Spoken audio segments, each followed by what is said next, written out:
Hi, all, and welcome to Dex in the City, where the wallets are cold and the takes are hot. Jesse is out today, so first we have V from the SEC to Web3. Hey, everyone. And I'm your host, Katherine, KK, fluent in TradFi and conversant in deep tech over at StarkWare. So today we have a very special guest, Alex Zozos, GC of the very hot tokenization OGs at Superstate. And we are so excited to hear all about Alex. Before we get going, remember, we're lawyers, but we're not your lawyers. So nothing you hear on Dex in the City is legal or financial advice, and it doesn't create an attorney-client relationship. For the fine print, as always, please take a look at unchaincrypto.com. I'm going to tell you more about Alex, and we're going to get to the meat of a very meaty episode all about tokenization. If you want to hear more and learn more about tokenization, we're hearing TradFi talk about it. We're hearing the world talk about moving on chain with tokenization. Join us. But before we get started, a quick word from our sponsors that help make this show possible. Mantle is launching the Global Hackathon 2025 to accelerate the future of real-world assets. With a $150,000 prize pool, backing from a $4 billion treasury, and direct access to Bybit's 7 million plus users, this is the ultimate ecosystem for builders. So we're back. So as I mentioned, we have Alex with us today. We are so happy to have him. As you know, there's a lot of boss women in crypto. We like to hear from the women, but we also acknowledge that there are lots of brilliant men just like Alex. And really, when V and I were talking about guests this week, we kept thinking there is no one better than Alex to talk about tokenization with us today, because one of many unique aspects of him is that he is ex-SEC trading and market. So he really understands the intersection between the securities laws and tokenization. Before he joined Superstate, he was also at Coinbase and in private practice. We are thrilled to have you with us, Alex, today. Thank you so much for joining us. Yeah, thank you so much for gassing me up and inviting me to this great group that you guys have started. I'm long time listener, first time joining on the pod. It is an elite group. We invited you despite the fact that you are a Philly sports fan. You know, you're also bringing some bro energy. We were talking about the big Indiana win last night, which I'm just going to say woohoo Midwest. But again, I'll find the Philly sports acceptable. Anyway, today, as I mentioned, we want to get to the meat here. I'm going to pass it over to V to start kicking off some really good questions for you. And we hope to have a really fulsome explanation, leave all of our listeners with a better understanding of what's going on. Yeah, so Alex, thanks so much for being actually our first male guest. I just realized that. So very brave of you. Okay, so as KK was saying, you spent time in the SEC's Trading and Markets division, which is like, I don't know if people realize this, right? But it's actually like unusually relevant for tokenized equities. Can you tell us what that division does at the SEC and what you worked on? And really quick, Alex, before you answer, V, why don't you give our listeners a very quick breakdown of the SEC, frankly? I don't think this has ever been something we've discussed about, like, what are the divisions? Who does what? Oh my gosh. Okay, so yeah, so some of you guys may know, I spent almost 6 years there. Most of that was in the enforcement division, which, like, if you were in crypto under like Chair Gensler or during the Gensler area, you might have thought that the SEC just consisted of the enforcement division, but actually the SEC has, I think, something like 20 or more divisions and offices. So they're like some other ones that many of you probably heard of, right? So enforcement, of course, the Division of Corporation Finance, which handles IPOs, registrations, disclosures. There's a division of investment management, which oversees like asset managers and exams, right? So they conduct like on-site exams of broker dealers and other SEC registrants. And then there's trading in markets, which I think the best way to describe it is like they handle the plumbing. They oversee the plumbing of the capital markets in this country. So Alex, why don't you take it from there and tell us a little bit more about what they do, what you worked on while you were there, and like, did you touch crypto at all? Like, were you guys thinking about it at the time? Sure. And maybe just to build also on some of the overview that you just provided too, there's like, I always thought about it in two buckets, right? There's like the enforcement bucket, and then there's like policy divisions, right? And so trading in markets and IM, they're definitely more of the policy buckets. And then CorpFin is more on the disclosure side of things and is dealing more with the 33 Act. And so like trading in markets where I was dealt almost exclusively with the 34 Act, which is like the secondary trading of securities and, as you've been describing it, the plumbing. And so, yeah, I mean, rewinding, before I started at the SEC, I was hired by Bear Stearns, worked at JP Morgan during the great financial crisis, and kind of figured out there that the plumbing was pretty antiquated and that the SEC had a lot of power. And so that kind of drove me to go work at the SEC. I started there in 2014 after going to law school. And from there, like Flash Boys was the Michael Lewis book that had come out, and it was kind of really explained how some of the plumbing was really being gamified, or people were utilizing regulatory moats and speed. Really, also, like KK, maybe hits home for you, like being in Chicago, getting information and having high speed trading and things like that were kind of very much at the vanguard at the time. And I think we'll probably dive into some of that, but that a lot of that's derived from and driven from this thing called regulation NMS. But we're going to get to that more in a minute, but just to interject really quickly, people are always surprised that Chicago has such a vibrant crypto community. And I'm always like, you shouldn't be surprised, because you have to think about high frequency trading, commodities. Like, this is where this was born in many ways. And really quick, just to interject, CorpFin is short for, as V mentioned before, the Division of Corporation Finance, which is one of, I would say, alongside trading and markets and enforcement, those are probably the three most prominent, widely known / active divisions within the SEC. So you'll hear CorpFin. The lawyers tend to have a vernacular that our listeners sometimes don't understand. And we are going to go on and explain Reg NMS and some of these concepts in more English in a little bit. One more little translation is the 33 Act. Just a reminder to our listeners, the entire securities regime in the United States was based pretty much on the 33 and 34 Act, which were passed in 1933 and 1934. Love to remind people that the majority of the drafters were actually alive during Custer's last stand. So maybe considering why we constantly have a discussion as to whether those laws should be updated. But Alex, please continue. Yeah, and I mean, just riffing a little bit off of what you were saying, right? So like 33 and 34 Act, right? Like those are 1933 and 1934, right? And like those were looking to apply some form of oversight and regulation on already existing like infrastructure that was there. And so that's kind of how we ended up with more of a self-regulatory structure. And so like, New York Stock Exchange and like the Buttonwood agreement and trading, like that happened in like the 1700s, right? And what continued to operate up until the 33 Act, and obviously those were, and the 34 Act, and those were, required and spurred upon because of, the Great Depression and the large market crashes that happened there. But it is informative to know like that they predate the rules that, have been created to oversee them. And that's kind of why there is this like self-regulatory structure where exchanges regulate their members, and then the commission regulates the exchange. And so that's just kind of more background and placing how the wheels on the car got changed midstream.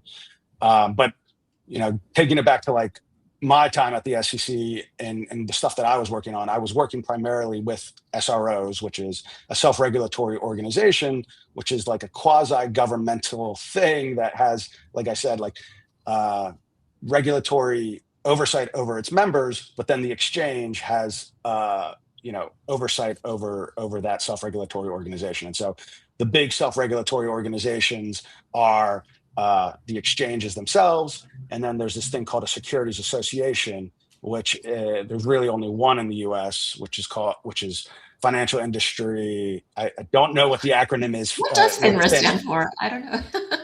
But it's FINRA. But a lot of us have heard of FINRA. Yeah. And that's their mandate is really to regulate and oversee broker dealers. Financial Industry Regulatory Authority. Yeah. It's so funny. It shows you how prominent acronyms are, that there are certain acronyms that transcend like what they mean. Like people use only the acronym. Like no one ever uses the words for FINRA. Also, I will mention the Buttonwood Agreement that Alex referenced earlier. That was the founding document of the New York Stock Exchange. And that stemmed from the fact that it was allegedly signed under a buttonwood tree, which always kind of, from a history nerd perspective, that always makes me laugh because I don't know what a buttonwood tree is. Yeah. Like, does it create buttons? Like, I'm going to go Google this after this episode. And second of all, it also tells you how old NYSE is, frankly, because there were trees of which to sign documents under in New York City. Like, of course, there's trees in New York City, but there aren't like random groves of buttonwood trees in New York. So, I mean, fun fact too, I don't know if it's the only copy, but there is a copy of the Buttonwood Agreement in like outside of the auditorium at the SEC in DC. So if you want to see some history, it's right there. I love that so much. And I love that you had the TradFi background before you went to law school. And for our listeners, it's actually quite unusual to graduate from law school and immediately go work for a regulator. Usually people start off in private practice and then they go to regulators. But I'm sure Alex's like kind of, markets, institutional knowledge from working pre-law school was very helpful in that transition. I want to ask you more about Superstate and how you ended up there specifically. But before we get there, I have to tell you one hilarious story I heard. So during the government shutdown, our hero, Commissioner Peirce, was apparently working. She was one of the few SEC employees that was permitted to work during the shutdown. So she was working on her own in the office, no assistant, like bare bones security. She was answering her own phone. And I heard, not from her, from one other individual, that at one point during the shutdown, she picks up her phone and there's some guy on the other end that starts saying, "What the hell's up with Mississippi?" and she's like, "Sir, you have the wrong SEC." So I just wanted to share that. I think that's amazing. I don't know how often the Securities and Exchange Commission gets those kind of calls, but I think that's amazing. Okay, so back to our content. Alex, so you had this TradFi background, went to law school, started with the SEC, very helpful. Private practice Coinbase. Now you're at Superstate, and Superstate, along with a few others, Securitize, a few other really interesting entities doing a lot of focused work on tokenization. Obviously, at some point, we're going to talk again about Canton and others. But how did you end up at Superstate? And tell me more about what Superstate is doing.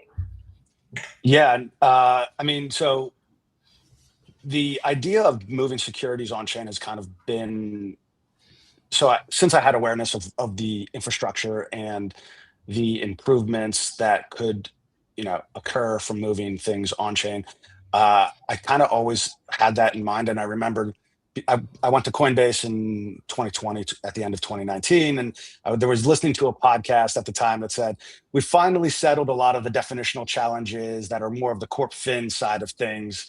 And now we're moving into 2020, where there's going to be a more receptive SEC, and we're finally going to get to tackling some of these thorny 34 issues on how to actually trade and transact on chain. Little did we know that we're 6 or 7 years later, and we're still really at step zero with actually tackling a lot of those thorny issues, which is disappointing. I think even Chair Atkins and the SEC would say, we don't have to bemoan this, but during the period of the Gensler era, there was zero additional guidance put out. The last piece of guidance was the SPVD that was was published in December before the change of administrations, and there was no additional guidance put out between there. So there really was permafrost on kind of developing what securities on chain could look like. And so that's challenging, but also, is where we're at right now. And so what we're doing at Superstate is kind of trying to push the ball forward, use the latest technology, enable tokenization, and is really kind of derived from our founder, Robert Leshner, who originally previously started Compound, which allows for DeFi lending. And so like allowing that type of functionality on chain, utilizing smart contracts, is one of the like unlocks that tokenization can do. And so like, I think there's a lot of movement in moving things forward there. Well, a question. So I think we know a lot of the advantages of tokenization. I'm constantly telling people or trying to explain to TradFi people. There's things like obviously atomic settlement, major use cases for tokenized collateral and derivatives trading, speed, cost efficiencies, etc. But there's also major legal regulatory issues. So like, why tokenize? Yeah, I mean, I think all of those items that you just kind of outlined are like significant. I like to look at it, and V's written like a fantastic article on like how we kind of got to where we are today within market structure and our like infrastructure. And maybe it's worth taking a step back because we'll hopefully touch upon like the market structure bill, but the market structure bill, and when I'm using the word market structure, there's a kind of like two different things. The market structure bill, I think, really should focus on definitionally defining things and then determining which regulatory bodies have oversight within that landscape. And then when I'm talking about market structure, I'm talking about right now, I'm talking about like how TradFi exists and the intermediaries and the mechanisms with which an investor can interact and trade with securities that they hold. And so taking a step back as far as with what you were saying, like why tokenize? It's all of the speeds and efficiencies that can be derived because they are updated and utilizing the latest technology rather than the antiquated or traditional settlement features.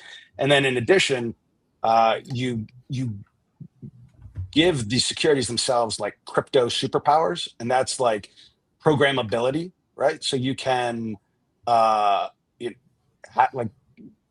DeFi lending, you can have differentiated exchange, and then additionally, it allows for the ability of self-custody, which creates a lot more investor choice. So there's a number of reasons to do it from like a cost and efficiency perspective. From an issuer standpoint, you can have a more direct relationship with your investors. You can have more transparent corporate governance. And then from an investor perspective, you have a lot more choice and mobility with your assets and securities. So those are all reasons from like an issuer and an investor, and then from an infrastructure standpoint. And then on the other side, I think from a policy objective, I think it creates a lot more optionality, which I think Chairman Atkins has talked about whenever he talks about tokenization. I feel he often describes it as de-risking the system. And I think de-risking here, and in my opinion, welcome to your guys' opinions on this, I think it means updating the settlement infrastructure, but I also think it means the optionality that is created. Because whenever you have a single point of failure, the SEC is always trying to cure and solve for single points of failure. And there's Reg SCI, which is Regulation Systems Compliance Integrity, which applies to systemically important infrastructure. I think the problem there is you still always have risks and challenges to the extent that that infrastructure itself goes down or fails. And so creating resiliency and redundancy within the system also de-risks the market structure and market infrastructure. Yeah, and I think like to that point, I think that's why, and this is something that I found like really remarkable. When Chair Atkins first announced Project Crypto, he actually said that he saw a role for decentralized software systems in the capital market, on-chain capital markets of the future, right? Which is really cool. But I think, to your resiliency point, I think he recognizes that decentralized systems can really help in that regard. So we've had way too many like examples where one thing goes down and takes everything else with it. I mean, it's actually really disturbing. And from a nation state national security perspective, it's also incredibly disturbing. Like, we can't be centralized to the point where if a nation state actor shuts down one security system, it disables all of our flights, which, by the way, that has basically happened. Not exactly. No, that's really interesting. And okay, one thing I have to tell you, there's been a lot of really interesting use cases for tokenization, and we've touched on some of them, like the things that I mentioned: tokenized collateral derivatives trading, tokenized stock during an IPO, tokenized equities moving on chain, like obviously a huge Robinhood announcement that kicked off a lot of conversation about this over the summer. But I will tell you, Superstate announced basically a partnership with Galaxy. Tell us more about that, because I raise it. I have to tell you, V and I are both in like 1,000 crypto GC Telegram chats where I love these chats. I mean, sometimes they drive me crazy, but they are packed with alpha because it's some of the smartest minds in the crypto bar all in these chats. And when something notable happens, you get like 7 opinions on it. So you get like a broad spectrum of people's, and there's a lot of speculation. How are they doing that? How are they doing that? I cannot tell you. There's probably the most speculation I've ever seen when it came to the Superstate Galaxy announcement. So tell us more about that announcement and what you can share about how that's happening. And also, sure. Alex, I think, like, to KK's point, I think there's been like a lot of misconception, even among lawyers who like work on, securities law issues and tokenized equities. Like, not all tokenized equities are the same, yes. Right? So can you talk about that, and then also like what other approaches to tokenizing equities that we're seeing out there and how they're different? Great point, B. Yeah, and so I think there's going to be a lot of different approaches, right? And I agree with like Commissioner Peirce and others to say, we should let the market decide. I also think we need to be transparent in what's happening and the risks that are present in the different models and the advantages and disadvantages of them. And so, yeah, I mean, we're super excited to work with a great partner in Galaxy in bringing to market a tokenized version of their NMS stock, of the same stock that trades in traditional finance. And so what we did was really look at existing, kind of did a back to the future moment, right? And so what happened, and again, not to gas V up too much here, but in V's article discussing the history of where— I did not put him up to this, by the way. We'll put the article in the show notes. It's fine. We've only spent like 5 episodes like shouting out Jesse and I's progressive management articles. So I'm happy that someone is finally mentioning these multitude of thought leadership. So thank you, Alex. Hint, why we invited Alex on the show. Continue. Austin Campbell's also co-author on that one as well. Yeah. So shout out there. But I do think there probably is like a drinking game that's being played with like mentioning one of the articles that you guys have written. So continue to put out a fantastic scholarship so that game can continue. But regardless, I do think it's like a back to the future moment. So with transfer agents have kind of gotten run over since the advent of centralized security depositories and the advent of really BTC, which happened after the paperwork crisis. But before that, what would happen was, securities would trade, the transfer agents registry would be updated, and that would all be done through paper. And by the way, sorry to interrupt, but transfer agents, for those who aren't responsible, they play a very critical role in managing financial records effectively for publicly traded companies, like tracking ownership, et cetera. So with tokenization, the question is always like, is this existential for transfer agents? And there's a lot of complication when it comes to the transfer agent process. Please continue, Alex. Yeah, and I think the role of the transfer agent should and will be evolving, but they serve a critical, like an issuer arguably could serve as their own transfer agent, but there's like administrative burdens that are involved in that. So operating companies should operate their company, and maybe they can employ someone that has specialization in tracking the ownership. But I think they will grow and evolve and develop as the markets do the same. But what we serve in this role for Galaxy is really helping create a regulatory perimeter, so everyone that is eligible to hold the shares can do that, and that we and the issuer can know who they are. And so we do that through administering an allow list. But what happened was Galaxy engaged the SEC. They said, hey, we want to tokenize shares. We were building this technology that allowed for to kind of have your cake and eat it too, to utilize the distributed network and the technology of blockchain to allow for peer-to-peer transfers and smart contract capabilities, but also knowing and leveraging that to track ownership. And so if V held tokenized Galaxy and sent it to me, that would automatically update our shareholder record, and we would know that V no longer is the holder and that I am now the holder on the official records of the issuer. And so that took engagement with the SEC.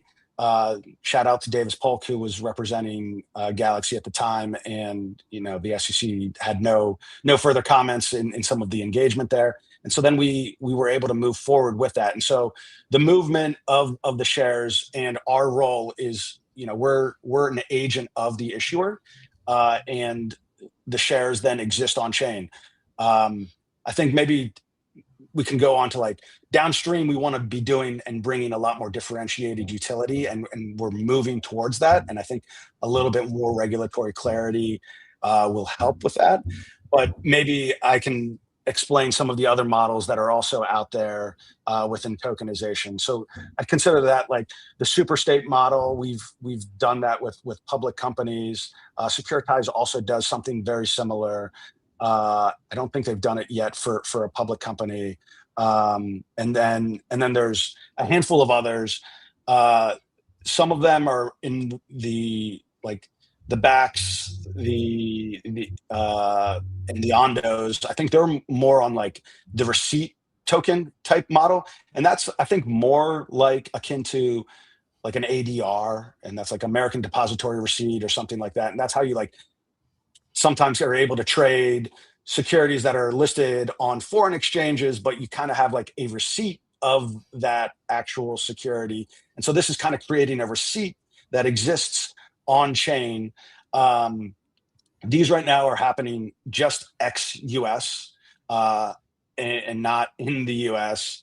And so you kind of have a little bit more counterparty risk there because you don't actually own the shares. And then I think some of them do have some form of enabling some of the governance rights, but you don't have those direct governance rights that you would have if you had the tokenized shares themselves. So you get economic exposure. You have some of the functionality. I think one of the things that they push is the ability to have more permissionlessness, where you can transfer to whoever. And again, I think those have drawn some of the ire of the SEC after some of them gained some traction. Commissioner Peirce came out with a statement that said, securities are securities and there always will be securities. I love that statement because it was thank you. It's just a little bit hey guys, calm down a little bit. Just a reminder, tokenized securities are securities. Although everyone was laughing and because that statement was so obvious, but I am always explaining to people, when you look at the global environment for tokenization, it does get a little confusing because most jurisdictions, the underlying assets keeps its legal characteristics once it's been tokenized. But in some jurisdictions, it actually falls under a different regime by virtue of the fact that it's tokenized. So that I think is a little bit confusing globally, but it also makes sense why people are, I don't necessarily want to say regulatory arbitrage by going to different jurisdictions for this, but avoiding the United States for that SEC hook, which is a little bit more obvious and scary than some of the other issues where the temperature has been lowered, like staking, for example. I want to get more into some of those use cases, and we can talk a little bit about the NYSE news, the New York Stock Exchange news. But before we get into the meat of it, and I know V has a few more questions for you too, we want to take another break to thank the sponsors that make this show possible. Mantle has entered a new phase as the distribution layer connecting TradFi and on-chain liquidity. To accelerate this vision, the Mantle Global Hackathon 2025 is inviting developers to build scalable RWA and DeFi products. Why build on Mantle? It's an ecosystem built for builders. You get direct access to Bybit's 7 million plus users for potential listing exposure, support from the $4 billion Mantle Treasury, and mentorship from top VCs like Spartan and Animoca brands. With 6 tracks prioritizing RWAs and RealFi, and a $150,000 prize pool plus grants, this is your chance to deploy on a high-performance modular L2. Register now. The link is in the show notes. Okay, and we're back. And before we get into the meat of things, I feel like I need to address the fact that my plant has disappeared this week. So FYI, it was a real plant. It was losing leaves. It's moved. So I'm going to work on my background. As one of a viewer pointed out to me on Twitter, it looks like I'm in an attic. Okay, back to substance. You're going to do some redecorating? I mean, it's kind of sad. I'm not in an attic. Crypto Twitter is a mean place, guys. Okay. So, and yes, I was very sad about the plant. I'm working on it. I don't have a green thumb. You can't do it all, right? So, we have been referencing the New York Stock Exchange news a couple times. Why don't you give us a high-level overview of what happened there, and then we'll talk more with Alex about what that means for the tokenization landscape.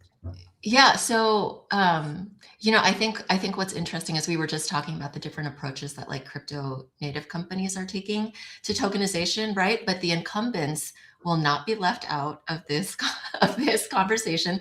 So, Alex, can you actually talk a little bit about? So, I think it was a few weeks ago that the DTC got a no action letter from the SEC, right, to start getting involved in tokenization. Can you talk about like what they're doing, and then also the most recent announcement from the New York Stock Exchange that they're diving into tokenization too? Can you tell us like what they're working on and what the differences are? Sorry, KK. Every major TradFi entity jumping in and getting their hands in this environment. It's like our joke. We've mentioned this on the pod before, but every institutional crypto conference, everyone is obsessed with talking about stables, payments, and tokenization. And there's people showing up from Goldman and other places saying, I don't really know this much about crypto, but I'm here to learn about tokenization. And it's fascinating to me because it's kind of the one topic that, in my opinion, is completely like open to all legacy trad institutions. And yes, Alex, tell us more. The NYSE news, they're developing a platform for trading and on-chain settlement of tokenized US equities and ETFs. Big news, widespread press covered it. Very exciting to have such a legacy financial institution effectively say we are all in. We have seen this. I was actually at SIBO when we helped launch Canton. Early efforts in tokenization, but this was a really like full embrace. Tell us more. Yeah, I think there's a few things there. I always like to say like the networks, like what is blockchain going to do? It's going to update the networks of value. And that is all of the things you just talked about. Like that's payments, credit cards, remittances, and then it's also like securities. And so securities is, multi-trillion-dollar asset class. There's a lot of existing players in the space that have existing business and that potentially could be disrupted. And they're not the type to sit by idly. And so maybe it's worth just like giving a high-level overview of the landscape of like big-ish names and players and kind of what they've done thus far or what some of their public statements. So like DTC is, as we kind of alluded to, has really the warehouse for the box that holds and the central counterparty that clears an overwhelming majority of equity securities in the United States. They, in early December, came out with a no action letter. I believe it was like December 11th, where they essentially got the ability to kind of have a sandbox where they can essentially allow you to exchange your shares for a digital representation and potentially do some fun and different things with them there. The sandbox gives them some advantages where, if you are an SRO, if you ever change any of your rules, you need to go through this rule changing process, which is called the 19B4 rule filing process. And the SEC gets to weigh in on all of your rule changes. They have an exemption from 19B4 rule changes. They have an exemption from needing to comply with SCI, which is another thing we alluded to today, system compliance integrity. And so really what it does is it allows for them to experiment in the space. I'm encouraged by it, obviously, because they are the lion's share of equity trading that happens. I'm also marginally skeptical because the thing that tokenization can do is it can really disrupt clearance and settlement. One of the things it can do, and like their whole business is clearance and settlement. It's existential. Like, this is what I'm always explaining to people. So, and by the way, I just want to define, because we've mentioned it a couple times, DTC is Depository Trust Corporation, and they are a subsidiary of Depository Trust and Clearing Corporation. So you'll hear DTC and DTCC. And, they are a huge legacy institution. I think they have something like 55 trillion in total assets, or some sort of insane number. And so it's hard to even describe what a huge part of Wall Street they are and have been since inception, which was something like the 70s. And a lot of what's happening truly compromises, like it is truly existential for the core nature of DTC's business. So it certainly makes sense that you have a legacy institution like DTC going all in on tokenization, because it's a little bit like evolve or die for them. But if the whole concept of tokenization and crypto is replacing intermediaries, it raises a larger, more philosophical question of, where do those intermediaries go? What do? They have to completely change, or they're going to become a blockbuster. Like the video store for people under the age of 22 Not to age us listening to this pod. I hope you're out there. Well, I don't think, I think another, and we can hit down on some of the other incumbents and where they stand on things, but I think it's important for them to try and move forward in the space. I do think there is existential challenges to them.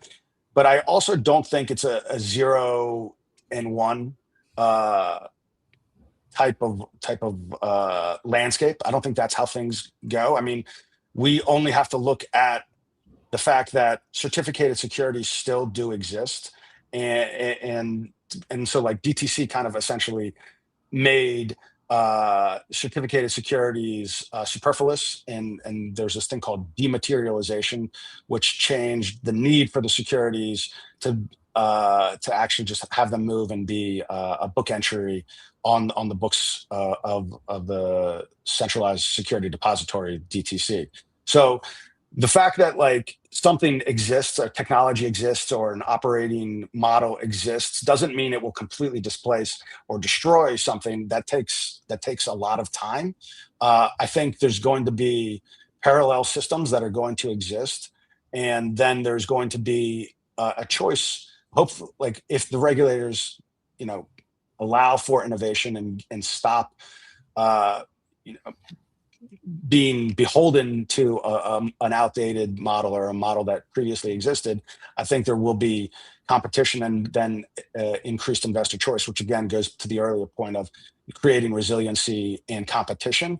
And again, like I think this fully aligns with like the way that Chairman Atkins like views markets and the need and the role of regulators. Like the role of regulators isn't to control things, it's to create a fair environment for competition.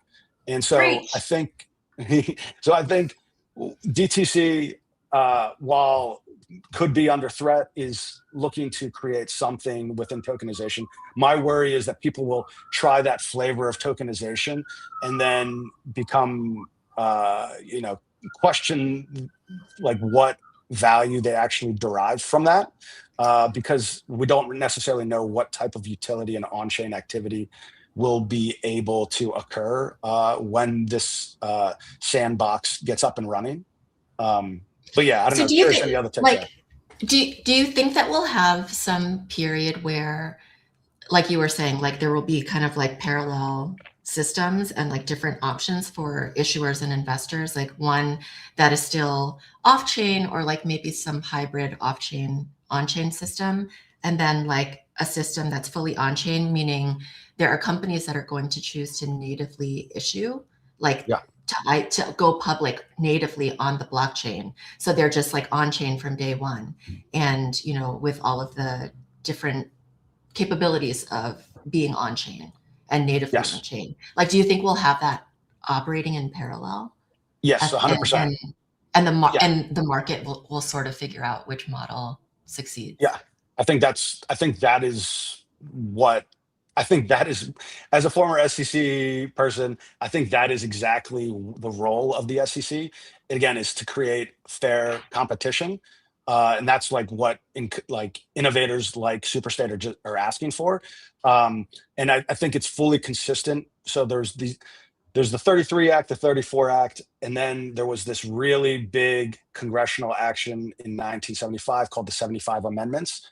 And what that explicitly created in this thing called 11 Cap A is the national market system, not to be confused with something that came down the pike 30 years later called Reg NMS, which supposedly derives its authority from those 75 amendments. But what the 11 Cap A says is there needs to be a national market system that has interconnectivity, and should utilize, I think, like there's a messaging or technology. There's some explicit language within there that is worth rereading, because I think that's exactly what blockchain technology is right now. It's disrupting and enhancing the national market system. So I think to the extent that there is a new model that we've already tested out that exists, another important feature there is allowing for the interconnectivity between the on-chain and the off-chain markets to be consistent with the 75 amendments. Yeah. So I think, I don't know if I've shared this with you guys before, but my secret theory about Project Crypto is that it's not really about crypto per se, and that it's really about rethinking regulation more broadly, right? So Chair Atkins's longtime philosophy is that market dynamics and market competition will naturally solve some of the risks that we see in securities markets better than prescriptive regulation. And in his view, blockchain is just a technology that can help do that sort of intrinsically, meaning there are properties of decentralized blockchain-based markets that naturally mitigate or eliminate the need for many of the regulations that we have today, including aspects of Reg NMS. And there may be other kinds of technologies that can help do the same, right? So it's really about a broader deregulation agenda as opposed to like being about crypto. But what do you guys think of my conspiracy theory? I love that. And I think, look, the beautiful thing about that is a lot of what's happening in crypto, it's like, what is crypto now? Like, we're seeing the markets converge. It's so interesting. We've talked about this a little bit in the context of prediction markets. Like, a lot of what prediction markets are doing is not even really crypto, right? And I always talk about how they used to call internet stocks. I mean, when you wind the clock back, and now they're just stocks. I think we're going to see that with crypto very, very soon. We're already seeing that. So having Project Crypto be more about that, and I 100% agree. I think that theory has a lot of value. I think that's actually good for everyone, because crypto shouldn't be treated differently from a sustainable perspective. And now it should be treated differently under the securities laws. But it's more about like how much this technology is going to affect our day-to-day lives and our broader market. Alex, I think when I think to your point, V and KK is like different just means form fit, right? And so like the risks that are incumbent upon like a broker relationship, like what are those, right? Those are like you can misappropriate, you can misrepresent, you can have a lot of different challenges of basically contained within that. There's conflicts, there's misappropriation, and there's misrepresentation. And basically, the regulatory regime for broker dealers is a outgrowth of trying to control for those features. That's why, like a talismanic feature of brokers is taking transaction-based compensation because you have a salesman stake. Because you have that salesman stake, you have a conflict of interest. We need to control for that because you, as a customer or an investor, could be taken advantage of, right? And but even something like that can create its own risks, right? So like I brought a bunch of cases involving churning, which is when brokers just place a lot of orders for their customers in order to like generate a ton of transaction fees for themselves. So 100%. Like there's all kinds of risks involved. And so, but like if you're operating in a dynamic where the investor has full discretion, has self-custody, right, and has different features, then you don't necessarily need the broker apparatus, which can be onerous, and you have to go through FINRA registration, and is historically been a blunt object. But I think to the point that we've kind of discussed, I think Project Crypto is a means to an end of taking a more holistic view of not necessarily using blunt instruments, but form-fitting operations to the risks that they actually present. And again, like that seems pretty uncontroversial, and unless you view something that challenges the status quo as being a threat to your operating business model. And so I think that's like I think that's why we have some broad big industry groups like a SIFMA, which is Securities I don't know what that acronym stands for right now either. But SIFMA, like I think just last Thursday, put out a letter kind of advocating that wallets themselves are brokers. And again, like this just goes back to my point where if you look at the facts of what the wallet is doing, and if they're carrying out features that are broker like, then maybe you have to treat them like a broker. But if they're not, or if they're mitigated through forms of transparency that aren't present with a typical broker regime, then I don't think then it doesn't make sense to have that model. So I think that's a case where there's an incumbent player that is trying to ensure that there isn't as much disruption, because that disruption could affect their operating model. And again, like Robinhood like has lived the life cycle of this, right? Like they previously were kind of laughed out of the room of the SIFMAs of the world and other trade organizations, and now they're large members of that, right? And so like I think there is a life, and I know we have hot takes and cold wallets here, so I think at a certain point there's going to be like Citadel is one of the strongest players pushing against tokenization right now, because they profit handsomely from some of the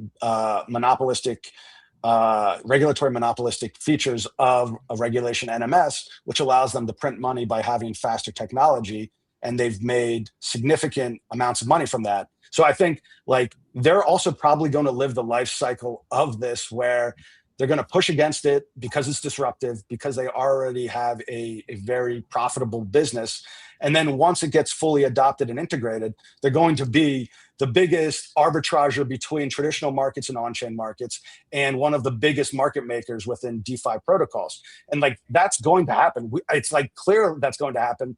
And right now they're waving the flag and saying we need to like protect the perfect markets. But if you actually look at the markets, they're not perfect. There's significant implicit costs, significant rent-seeking behavior. And so I think we're going to see that life cycle evolve, but it is, I think, not perfect. Not perfect is the understatement of the show.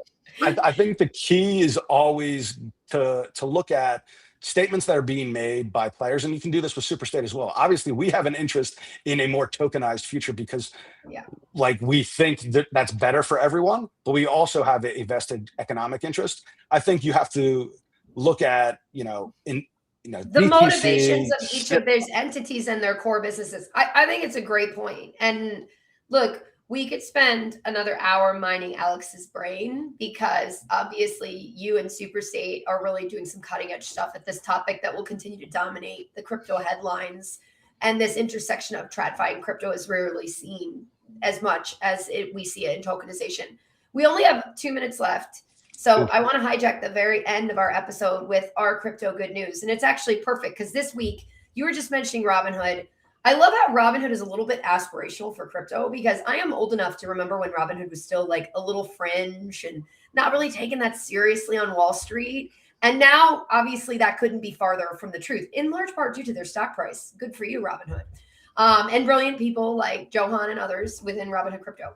But one of the things that I really appreciate is Crypto Good News also highlights use cases, not just good news. And Robinhood did something cool a little over a year ago where they did an integration with Daffy, which is a fintech that facilitates charitable giving, among other things. But what they do is Robinhood customers can actually very easily donate crypto held in their accounts to Daffy through Daffy's donor advised fund structure. They use the Robinhood Connect feature on the Daffy platform. So what this means is it's really easy to click, donate crypto. It's liquidated, and then the funds can be granted to the millions of charities that exist right now that aren't ready to accept crypto automatically. Now, a lot of those charities are working on that functionality, but some charities, you can't just go and give them Bitcoin. Hey, charities, we'll help you with that. I mean, come on, like a lot of crypto, a lot of good people in crypto looking to, help others through the donation of their crypto. But it's awesome that Robinhood did this with Daffy and made it easier for their customers to support their communities. I want to take a moment to say thank you, Alex, for joining us. This was an awesome episode, chock full of some complicated but very important concepts. So we will see everybody next week when the 3 co-hosts are back in force. Thank you for joining us on Dex in the City.